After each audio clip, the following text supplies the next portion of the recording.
দেখো কত অধ্যায় 12 অধ্যায় উপাত্ত সংগ্রহ এবং বিন্যস্তকরণ। উপাত্ত সংগ্রহ এবং বিন্যস্তকরণটা কি দেখো সারণী তৈরি করে আমরা দেখব।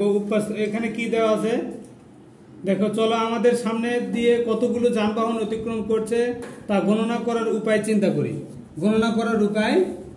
করি। ঠিক আছে। আচ্ছা, এই অধ্যায়ের অঙ্ক করতে হলে, এই উপাত্ত বিন্যস্তকরণ করতে হলে টালি চিহ্ন জানতে হবে। কি জানতে হবে বলো তো? টালি সংখ্যা লেখা। আচ্ছা, টালি সংখ্যা কিভাবে লেখা দেখো তো।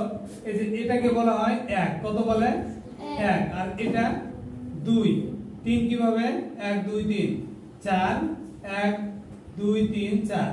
এরপরে দেখো 5, 1 2 3 4 5। ঠিক আছে, এটা হচ্ছে টালি সংখ্যা। কি বলো তো?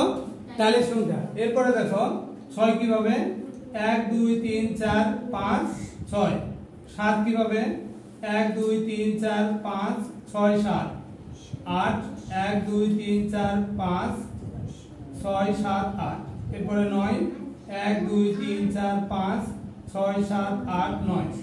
এরপরে 10 কিভাবে দেখো 1 2 3 4 5 1 2 3 4 5।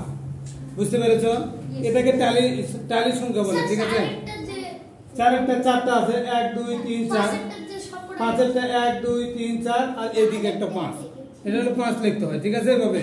তাহলে দেখো 1 2 3 4 5 6 7 8 9 10। 10 এর দেখো দুইটা 5, এটা একটা 5 এটা একটা 5।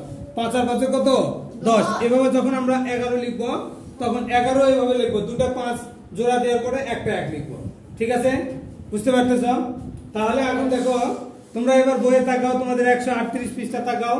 দেখো এখানে সাইকেল আছে। ঠিক আছে, প্রথমে বাইসাইকেল। প্রথমে এই ঘরটা কি লিখেছি?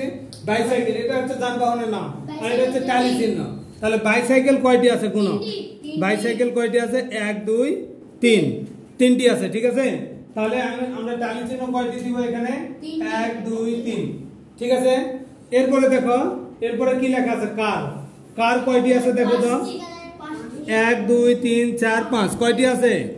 5টি। ঠিক আছে, তাহলে কিভাবে লিখবো দেখো আজমির 1 2 3 4 5। মুহূর্তে বুঝতে পারতেছো? এরপরে দেখো মোটরসাইকেল কয়টি আছে?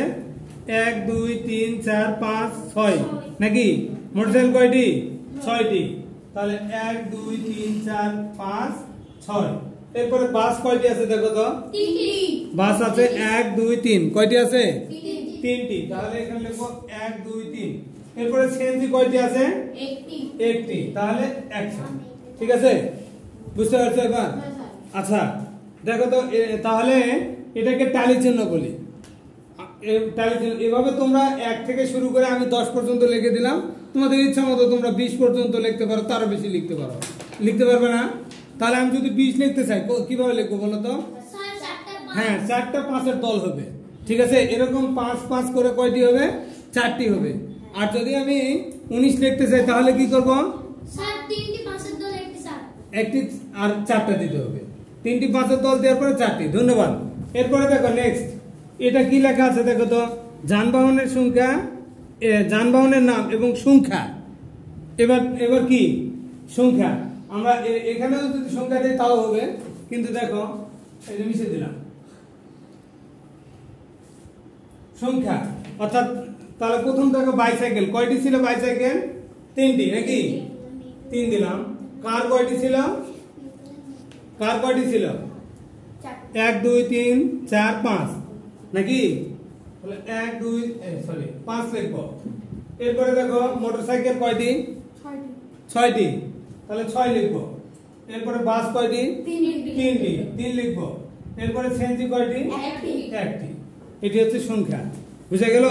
এখন এখানে প্রশ্ন তোমাদের কাছে প্রশ্ন থাকবে দুটো। দেখো যে কোন ধরনের যানবাহন বেশি ব্যবহৃত হয়? কোন ধরনের যানবাহন বেশি ব্যবহৃত হয়? মোটরসাইকেল। স্যার ধন্যবাদ।